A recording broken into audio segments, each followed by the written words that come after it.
Howdy, 2D Mario, it's pretty great. Be f***ing terrified if ever went 3D though. Mario! Single-handedly one of the most iconic video game characters of all time. Even if you've never played one of his games before, you definitely know his face, what with him being around since the early days of gaming, so Mario's done quite a bit in his 35 plus years of existence. He's been a plumber, doctor, kart racer, chef, soccer player, and I put all of these in quotes because this is not the standard procedure for any one of these jobs. Mario is just a perfect video game character. You can throw him into just about anything and people will buy it. Nintendo's been doing stuff like this for a long time with stuff like Dr. Mario and Mario's Tennis. However, with the oncoming release of Nintendo's first truly 3D console, the N64, how would one convert 2D Mario games into 3D ones without losing his widespread appeal? 3D games were the trendy thing to do back then. Everybody wanted to be a 3D game, and it makes sense why people were fascinated by it. Like, you can play Crash Bandicoot in 3D now. This doesn't mean that development was a walk in the park, mind you. It was less like... and a whole lot more like... Mario 64 was one of the first games being developed for the N64, and when they began development, the N64 wasn't really a thing per se. They had no development kits, nothing, and they were using an analog controller made by Sega to test out how the game would play with analog control. Development for the game was already proving to be very difficult, but even after they got the dev kit, it was anything but smooth sailing. Originally, the devs were going to make a 3D version of the 2D games, a ton of small obstacle course-like levels, with the goal being to get from point A to point B. They even had flagpoles at the end of the levels. They ended up scrapping this idea in favor of fewer, bigger levels with multiple different missions in each one, which made the workload far more manageable. However, the idea of 3D versions of the 2D formula was eventually realized with Super Mario 3D Land and World. But before the levels were designed, the devs spent most of their efforts into perfecting Mario's movement, taking extra care to make sure it was the best it could possibly be, and I think it's fair to say that they hit it right out of the park. We can talk about the controls later, because we got unused content to swoon over. Mario 64 was supposed to have 36 courses total, all revolving around the idea of large sandboxes with several missions a player could choose, but only 15 really made the cut. There was also Blarg, an enemy from Yoshi's Island that was supposed to appear in Lethal Lava Land, and a planned multiplayer mode featuring Luigi, but that was scrapped. After months of stress and pain on the dev side of things, Super Mario 64 was released on June 23, 1996 to critical and commercial success, selling over 12 million copies, making it the most successful game in the N64's library. Yeah, Mario 64 was kind of a pain in the ass for the devs, but it's good to know that their hard work paid off. Now here's the question of the day. What fucking version am I gonna play? Of course, there's the original US release that all of us who had an N64 growing up played. There's the Japan-only Shindo ROM that patches out a lot of speedrunning tricks and adds Rumble Pack support. I'll take 20! I could play the DS remake with 4 playable characters, more stars to collect, f***ed up controls, and worse visuals overall. I could do the Virtual Console release on the Wii, which is the original US release on N64, except it looks a lot sharper, or maybe even the Wii U release. What about the 3D All-Stars version that's just emulating the Shindo ROM and doesn't enhance the game in any way aside from some better looking textures? I'll take none. I could play the PC port that allows me to run the game at 60 FPS in widescreen with any controller I want with improved visuals. I think I'll settle with the original US release. I feel the best way to judge Mario 64 is to play it the way it was originally intended, on an N64 with the original controller that the game was designed around. So enough chit chat, let's boot the game up already. It's me, Mario! Hello! This is honestly the greatest opening to any video game ever. Sure, it's simplistic, but it's also adorable. Being able to mess with certain parts of Mario's head, rotating it all around, watching his nose wiggle after you let it go, all the while listening to the remix of the overworld theme from the first game is a great way to ease new players into the idea of a 3D Mario. Upon picking the save file, we are greeted by Peach reading off a letter that she sent to Mario inviting him over for cake, and then we see this really cool cutscene of Peach's castle while Lakitu flies around. Then... That is such a slick transition. We go from title screen to gameplay in 5 minutes tops and are given this little tutorial area to try out all of Mario's new moves. Might as well go over the controls now. I'd go over the story, but...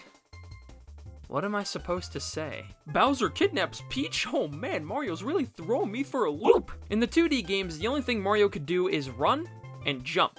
sometimes you might even get a spin jump in there. The entertainment you got from the game was how well you could do these two things in order to overcome a series of platform challenges, with some power-ups thrown in there to mix things up a bit. Mario 64 is taking that same idea and cranking it up to 11. Mario can still run and jump, of course, but he can also long jump, triple jump, wall jump, dive, backflip, ground pound, somersault, punch, and for some reason, sweep kick. Mario is so snappy here. The devs' efforts really paid off because everything feels so good to control, and Mario has the right weight to him. He doesn't fall too fast or too slow. He's in that happy spot. Of course, they're not perfect. One common complaint, and one I share, is that sometimes Mario turns around with a full 180 instead of just snapping instantly in one direction, which is annoying, though it's never resulted in a death for me. Also, the swimming and flying controls need to just go laid down. Swimming is too slow, which is to be expected, but it's just too stiff for my liking. The game goes from fast-paced, frantic fun to this. Flying is a little better, but keeps the fast pace, though steering Mario is way more sensitive, resulting in frustration when it comes down to collecting stars requiring flight. However, my enjoyment of Mario 64 derived from exploring each course and just abusing the movement in order to collect stars in ways that the devs probably didn't intend. Speaking of Mario 64's levels, they're almost like a Mega Man game. You can pick whichever one you want in any order you want, after you unlock them, of course, and there's 15 of them total, so I'm going to go through each one and then rate them based off of 3 criteria: exploration, replayability, and design. Bob-omb Battlefield, the first course you get and the best stage to start off with. A nice wide open sandbox with a good amount of exploration and no stars that make me want to commit a felony. Whomp's Fortress. This is a solid course. Blazing through it is a blast. Getting the stars is so fun. Bouncing off walls is great. It's definitely a stage I look forward to whenever I replay the game. Jolly Roger Bay. I always wondered what the definition of that word was. For those of you that weren't paying attention earlier, I said the swimming controls weren't that great. So subsequently speaking, the game's water levels are a bitch. Cool Mountain is an ice level, with the most memorable part being the slide, and is where most people committed the act of peticide. Look it up. I never spend that much time on this course. I kinda just collect the stars that are fun to collect and then call it an afternoon. Big Boo's Haunt, or Discount Luigi's Mansion. This one's got a lot of doors to run through, and the second floor you can't access until you kill the Big Boo. I went up there anyway. I don't think this one is bad, but I don't particularly enjoy traversing it. I never seem to remember the layout of the place, and getting some stars can be a hassle. Also, piano. Yet, no. Hazy Maze Craze is easily my least favorite course in the game. Exploring it is not fun. The design is all over the place, and I do everything in my power to avoid playing this course. On the complete opposite side of the spectrum, Lethal Lava Land is my favorite course. Abusing the movement here in particular is a blast. Sure, I could go the way the devs want me to, or I could just jump over here and then get to the star way faster. This course is always a treat to come back to. I love it. Shifting Sandland is good, especially after you unlock the wing cap and just skip half the damn level. The inside of the pyramid isn't all that great though. This feels a lot more like a Zelda dungeon instead of a Mario level. Which makes sense, since the two games were developed side by side. It's a stupid fucking water level, except this one's got a submarine in it. Snowman's Land is okay. Compared to Cool Mountain it's better, but it just feels lackluster compared to other levels in the game.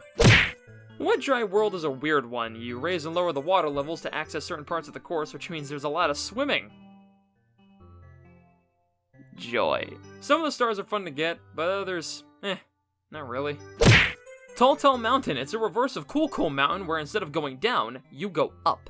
Also, it's significantly better design-wise. I have way more fun running through this course compared to Cool Mountain, since it isn't a bitch to traverse, and none of the stars are annoying to collect. Tiny Huge Island is such a cute concept. Explore the level as normal-size Mario, then hop into a pipe and explore it as Big Boy Mario. Though the level's layout is really weird, like what exactly is all of this? That, and making some jumps as Big Mario can be really nerve-wracking because of the small size of the platforms. Tick-Tock Clock. I love the aesthetic, hate the design. Vertical levels in any game piss me off because all it takes is one fuck up and I'm back at the beginning.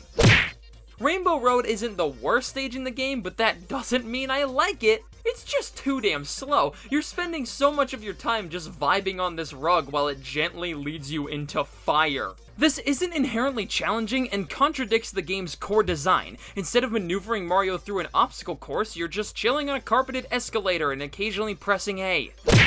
So some of these levels are actually really good, and then the rest are either boring, awful, or both. I can't be too hard on it though, because this is Mario's first 3D game. It's bound to have some problems because the devs didn't have any experience making games like this before, and for a first outing, it's still pretty good. So how about that music?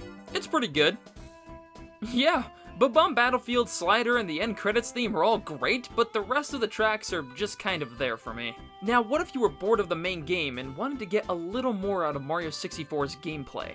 Oh boy, have I got one questionably legal solution for you. Yes, Mario 64 ROM hacks! People have been hacking Mario 64 for years now, with some results like split-screen multiplayer with Luigi. That's like being recommended a YouTube video 5 years after its release. A new analog camera system that isn't a pain in the ass to control? Brand new levels, music, and moves to pull off in stuff like Return to Yoshi's Island 64. How about whenever Mario collects a coin, he gets 5% faster? No. Or Bowser's Dank Rave!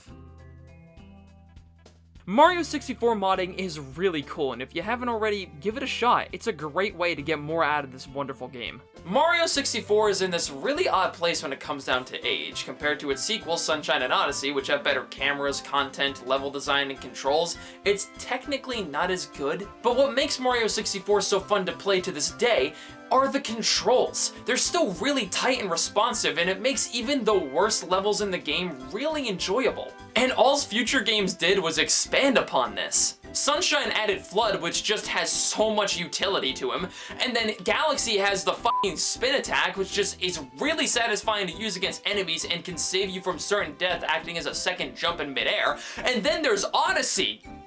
Cappy's a fucking asshole! But they all got their core movesets from this game, and even after 24 years, Mario 64 doesn't feel dated. It's absolutely still worth playing today, and if you're not gonna play it, at least watch the speedruns, because the glitches you can perform in this game are fucking hilarious, and it's how I beat the game. I'm not gonna 100% Mario 64, are you nuts? Fuck the 100 coin missions! But all in all, Mario 64 helped me realize that 3D games aren't all that scary. They're actually really fun. Now, if Mario ever went 4D, Jesus Christ. Ah!